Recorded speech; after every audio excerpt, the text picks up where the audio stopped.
সবাইকে স্বাগতম জানিয়ে আজকের এই ভিডিওটি শুরু করতে যাচ্ছি। তো আজকে আমি একটি ডিসি 12 ভোল্টের একটি রিচার্জেবল ফ্যান তৈরি করেছি। তো এটি তৈরিতে আসলে ভিডিও অনেক বড় হয়ে যেত, তার কারণে আমি এটি তৈরি করার পর তারপর ভিডিওটি করছি যে আপনাদেরকে দেখানোর জন্য যে কোন কানেকশন কিভাবে করেছি। সেটা যদি মনোযোগ সহকারে দেখেন তাহলে একটি ছোট বাচ্চাও এই কাজটি সহজে করে ফেলতে পারবে। প্রথমে ফ্যানের লুকটি একটু দেখে নিন। এটা হচ্ছে পিভিসি পাইপ, আর এটি আমি একটি এটাকে কি বলে ঘড়ি থেকে সংগ্রহ করে নিয়েছি, ঘড়ির উপরে প্লেট। আর পাখার মধ্যে আপনারা এই পাখাটি ব্যবহার করলে অনেক ভালো হয়। এই পাখাটি পাতলা হলেও বাতাস কিন্তু অনেক দূর পর্যন্ত ছড়ায়। আর এটি যেটি দেখছেন গোল, এটি আমি এটার খাঁচা যে বলে না, ফ্যানের খাঁচা, এই এই খাঁচাটি আমি নিজে তৈরি করে নিয়েছি। আসলে আপনাদের যদি প্রয়োজন হয় সেই ক্ষেত্রে এই খাঁচাটি বানাবেন, আর যদি প্রয়োজন না হয় তাহলে বানানোর দরকার নেই। আমার প্রয়োজন ছিল তাই আমি বানিয়ে নিয়েছি। নিচে বেসমেন্টে দেখতে পাচ্ছেন এখানে একটি ভোল্টমিটার দেওয়া আছে, আর এটাকে অন অফ করার জন্য সুইচ দিলে আমরা দেখতে পাচ্ছি 12.3 ভোল্ট। তো এটাকে অফ করে দিই।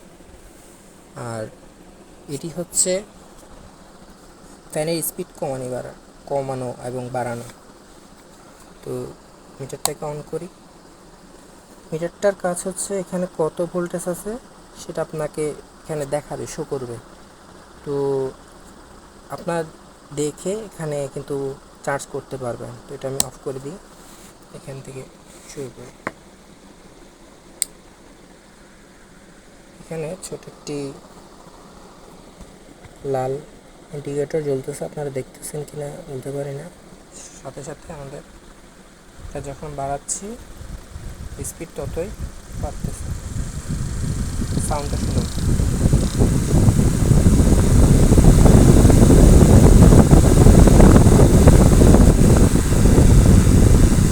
অনেক বাতাস।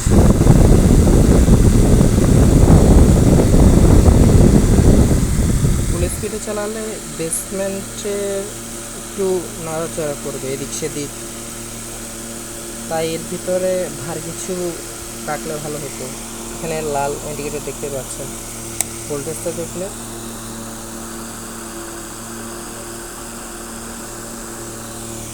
কিছুটা কমেছে। আমি এদিকে অফ করে দিই। তো এটার এবার পিছনের দিক থেকে যায়, এটাকে উল্টো করে আমি কিভাবে কানেকশনটা দিয়েছি। আসলে এখানে হিবিজিবির কিছু নেই। এখানে দেখতে পাচ্ছেন আমি হোল্ডারের মধ্যে, এটা হচ্ছে সিরিজ কানেকশনের 12 ভোল্টের হোল্ডার। এটাতে আমি এই ব্যাটারিগুলো অর্ডার দিয়ে এনেছিলাম গ্যাজেট থেকে। আমার এটাকে কি বলে অ্যাম্পিয়ার বের করার যে সার্কিটটা রয়েছিল, যে রিয়েল ক্যাপাসিটি ব্যাটারি, ওটা বের করার ওই সার্কিটটা নষ্ট হয়ে গেছিলো, যার কারণে আমি তাদের থেকে এগুলো সংগ্রহ করেছি। তো এগুলো হচ্ছে একটা 2600 মিলি অ্যাম্পিয়ার করে। তিনটা এখানে ঠিকই সিরিজে বসানোর পরে দুইটা তার আসবে।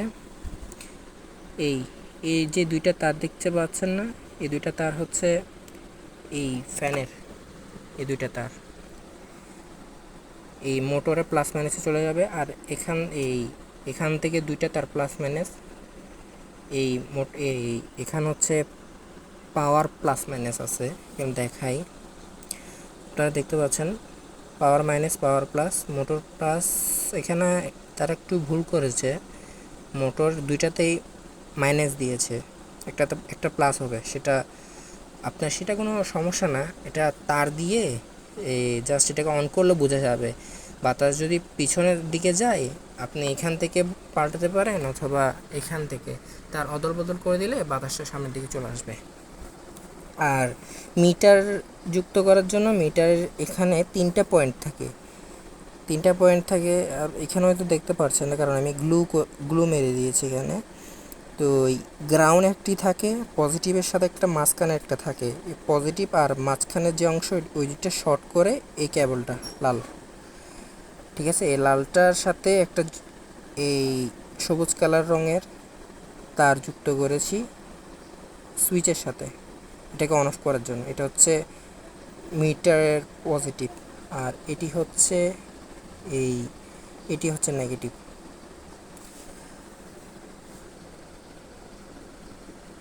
আসলে ভালো করে দেখলে আপনারাও করে নিতে পারবেন, তেমন আহামরি কোনো কাজ নেই এখানে। তো এখন আপনাদের মনে একটি প্রশ্ন আসতে পারে যে ভাইয়া, এই ব্যাটারিগুলো তো দিলেন, ব্যাটারিগুলো চার্জ কিভাবে করব? এই যে ভাইয়া দেখেন, এখানে আমি একটি ব্যাটারির সিঙ্গেল হোল্ডার, যেটা ওটার সাথে একটি TP4056 চার্জিং মডিউল অ্যাড করে নিয়েছি। যখন কিনা এটা চার্জ শেষ হয়ে যাবে, আমি একটা একটা করে এখানে এগুলো দিয়ে চার্জ করে ফেলবো।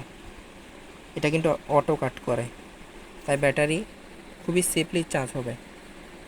একটা একটা করে তিনটা আবার চার্জ করে ফেললে আবার হোল্ডারে প্লাস মাইনাস দেখে বসিয়ে ব্যবহার করা যাবে।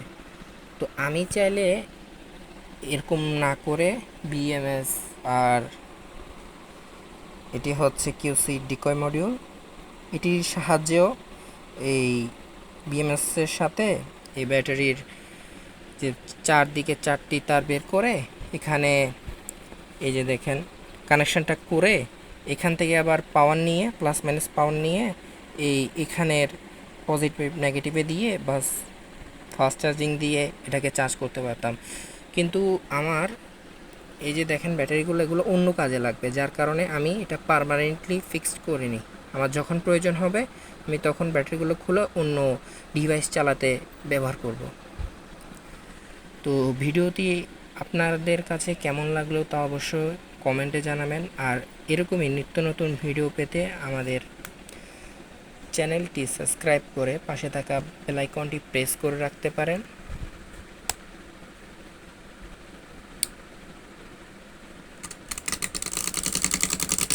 এটাতে একটু বাঁকা হয়েছে,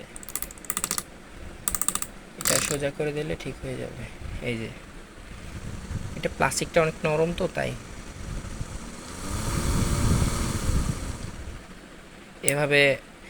আসলে ব্যাটারি একটা কোয়ালিটি নিয়ে কথা আছে, যে ব্যাটারি আপনারা যদি মার্কেট থেকে কিনেন ওটার গায়ে দেখবেন 3000, 5000, 2000, 2700 এরকম এমএস থাকে, কিন্তু ওগুলোকে টেস্ট করার পর দেখা যায় ক্যাপাসিটি ওগুলার যেরকম গায়ে লেখা থাকে ওরকম কিন্তু আমরা পাই না, অর্থাৎ ওগুলো ধার কাছেও থাকে না।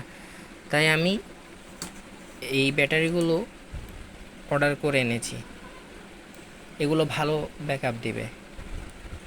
তো ব্যাকআপ বেশি পেতে চাইলে আসলে ফুল স্পিডে ব্যবহার করা আমার প্রয়োজন মনে হয় না, অল্পতে কিন্তু অনেক অনেক বাতাস পাওয়া যায়।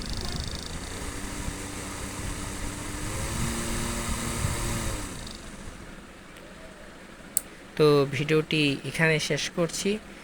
তো ভিডিওটি ভালো লাগলে আমাদের সাথেই থাকুন, আরও নতুন নতুন ভিডিও পাবেন। তো এই বলে এখানে বিদায় নিচ্ছি।